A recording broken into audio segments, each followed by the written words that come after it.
You can move to Montreal, sign a lease, and go months without needing to speak one single word of French. Many arrivals assume the French on these signs is just a decorative layer over a city functioning like Toronto.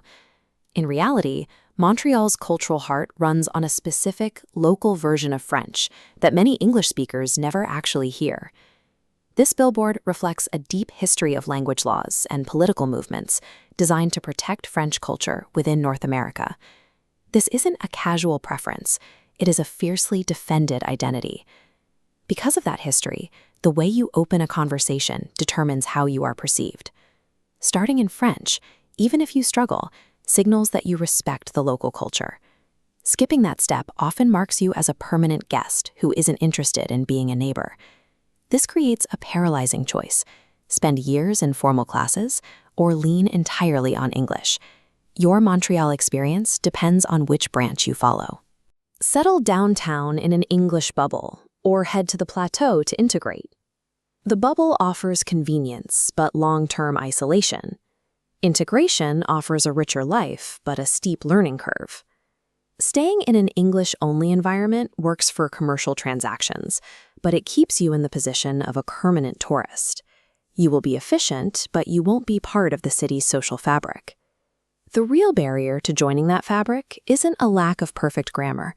It is a lack of the specific local sounds and social cues that Montrealers use to identify who is actually trying to fit in. This chart, the integration equation, helps map the social return you get for the time you spend studying. Level 0 is the choice to make no effort at all. In neighborhoods like NDG or the downtown core, you will find English communities dense enough that your daily routine remains frictionless. However, you are effectively locked out of the Francophone majority. You lose access to the city's best markets, local shows, and the most interesting cultural events. Level 1 is the survival tier. This is a low-effort strategy with a massive social return. This level only requires 5 to 10 basic phrases. The key is using them before you ask to switch to English.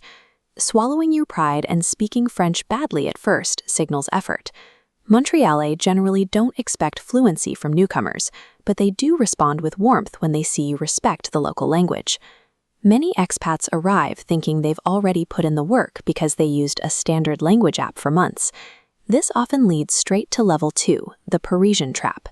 You spend months learning formal vous forms, European vocabulary, and the specific pronunciation used in France. While people will understand you, you'll immediately be identified as someone who learned a version of the language that isn't spoken on these streets. Most apps train you for a formal environment.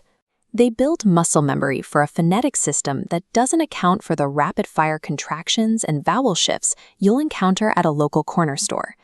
This high effort doesn't translate into high social impact because the version of the language you are studying is misaligned with actual life in Montreal.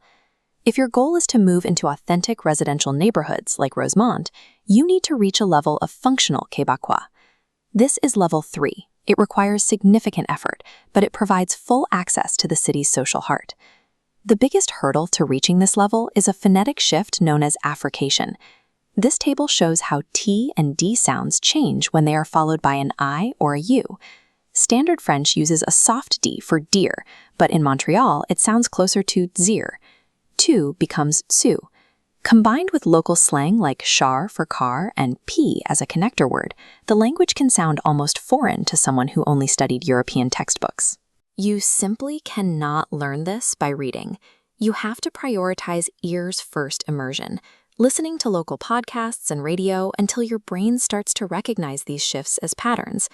Learning to parse these sounds and use local phrasing is the non-negotiable requirement for participating in the city's most rewarding social circles. To handle a Saturday morning at the Jean Talon market without feeling lost, you need a specific preparation plan before you land.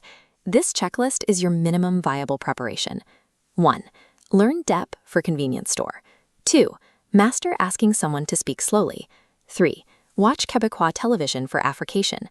4. Learn numbers to 100. 5. Memorize C'est correct for affirmative responses.